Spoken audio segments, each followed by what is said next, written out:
Hello and welcome to the interview here on France 24. Our guest today is the Minister of State for Foreign Affairs from the United Arab Emirates, Anwar Gargash. He joins us via satellite from Dubai. Thank you very much for being with us today. Thank you. Thank you, sir. Thank you very much. Mr. Gargash, your country, alongside Saudi Arabia, Bahrain, and Egypt, has cut diplomatic ties and enforced some sanctions against Qatar. The reason, according to you, Qatar is financing terrorist groups and supporting Iran. The UAE has taken several measures, and it's now threatening to punish anyone expressing sympathy towards Qatar. Everyone is wondering, why is this crisis happening now? I think to start with, this is a crisis that's been in the making for many years. For many years in the region, we have seen duplicitous Qatari practices and policies undermine regional stability and regional peace.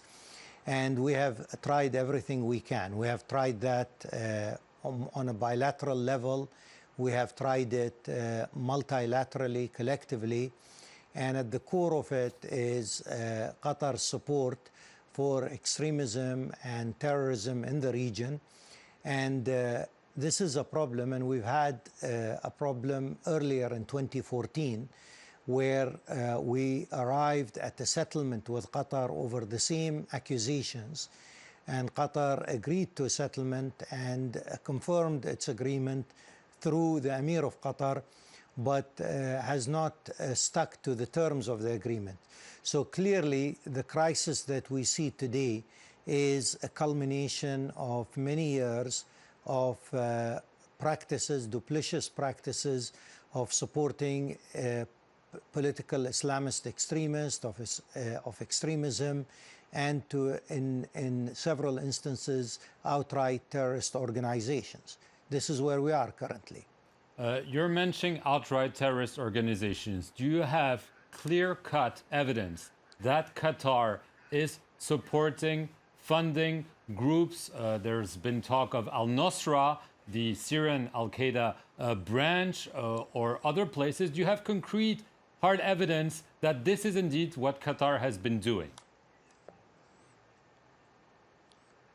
Well, we have the catalog of evidence is quite overwhelming, to be honest. I mean, you mentioned the Nusra, and the Nusra is one example. In the latest ransom exchange, according to the Financial Times, about $1 billion was paid to various terrorist organizations in Iraq and in Syria. Clearly, various affiliated groups to Al-Qaeda in Libya are being supported by Qatar. Qatari fingerprints are also all over support for organizations such as Al-Shabaab in Somalia and in organizations in Mali.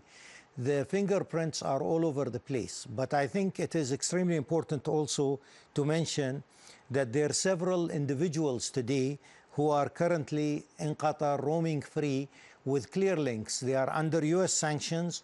They are under UN sanctions. People like Khalifa Mohammed al-Sabi'i, who was involved with the original Khalid Sheikh Mohammed of 9/11 terror attack. And he is still roaming free, although he has clearly been sanctioned by the United States and the UN.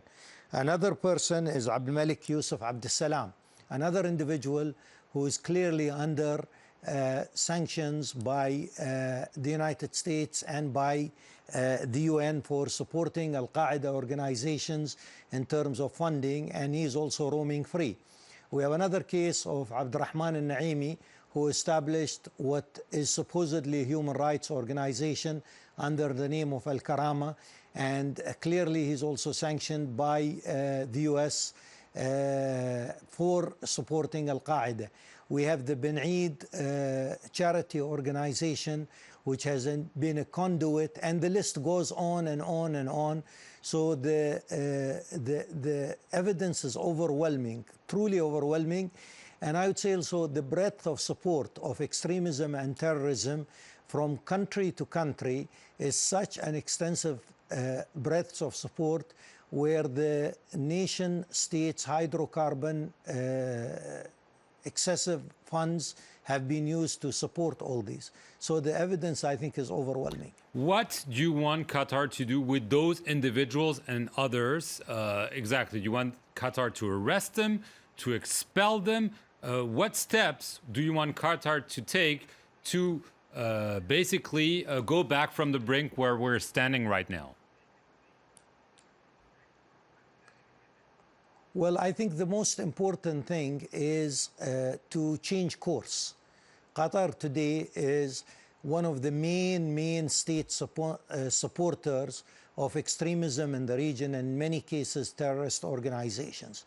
And Qatar's money, Qatar's logistical support, Qatar's media assets have been used to support this sort of agenda.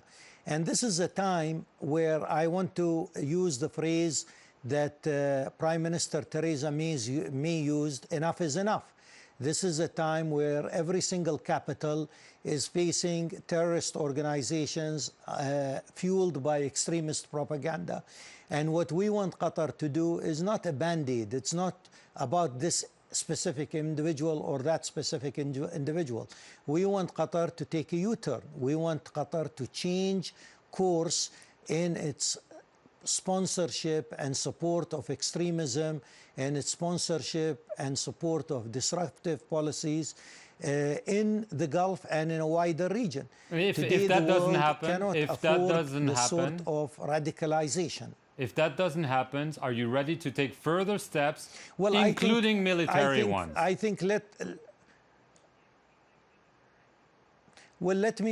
me walk you through what is our expectation. Our expectation is that our initial steps were very strong, unlike 2014 when we tried a much softer approach with Qatar. Our whole approach is that this is going to be very strong in terms of what we are doing currently.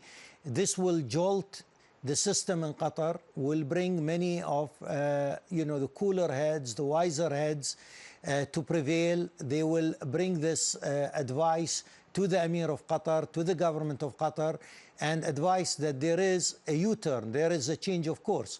Of course, if this doesn't work, then we will have to also escalate our economic steps. I don't see this taking any other shape other than economic steps and a sort of embargo on Qatar. Qatar can go its road alone, with the understanding in the world that it is the main sponsor and supplier and promoter of extremism. But I don't think that this is a road that anybody will recommend. And I'm sure that there are wiser heads, there are within the ruling family, within the government of Qatar, within the society in Qatar, and that they will impress the Emir that this is time to change course, that the policies of the past 2 decades have failed and have isolated Qatar, and this is not a reputation that Qatar wants. Qatar's natural habitat is within the Gulf, and the Gulf is clearly combating extremism and terrorism, and Qatar should be clearly in that camp. You mentioned what you're calling Qatar's important support for terrorism. Obviously, those accusations coming from the Gulf generally are directed at Iran, and this is the other part of the accusations. Do you think Qatar is playing games with Iran and that are not friendly to your country and to your neighbors? Well, I think what we have seen in the past 20 years is we have seen various Qatari alliances. Qatar had an alliance or had a very cordial relationship and working relationship with Hezbollah at one stage. It had the same thing with Bashar al-Assad at one stage. It has it with various Islamist radical Islamist groups today. And I think that what we're really saying is this is time for Qatar to change course. This is time for Qatar to understand that the financial, reputational, political risks are too high for it to continue, and that when it comes to extremism and terrorism, there are no more gray areas in view of what we have seen in major capitals, whether in the West, whether in the Islamic world, whether in the Arab world, and that we have to be very, very clear that things are black and white when we are addressing extremism and terrorism. And we want Qatar to do the right thing. Very quickly, because we're running out of time. For instance, a very concrete example, do you want Qatar to stop any support for Hamas, for instance? I think that Qatar today is playing a major role in supporting the overall Muslim Brotherhood. And Hamas is one branch of the Muslim Brotherhood. And our approach is that at the end of the day, what we need in the region is moderate policies, policies that support stability, policies that support peace. And Qatar should stay away, because there's a whole catalog of undermining stability in Egypt, of undermining stability in Bahrain, in Libya, supporting groups like Hamas, supporting the Muslim Brotherhood. The catalog is too long. Fundamentally, Qatar needs to stop being a supporter of extremism and terrorism in the region for its own sake, for the sake of the region, for its reputational risk, for its financial well-being, and for its political well-being. Anwar Gargash, thank you very much for joining us from Dubai in the United Arab Emirates. And thank you for watching this edition of The Interview here on France 24.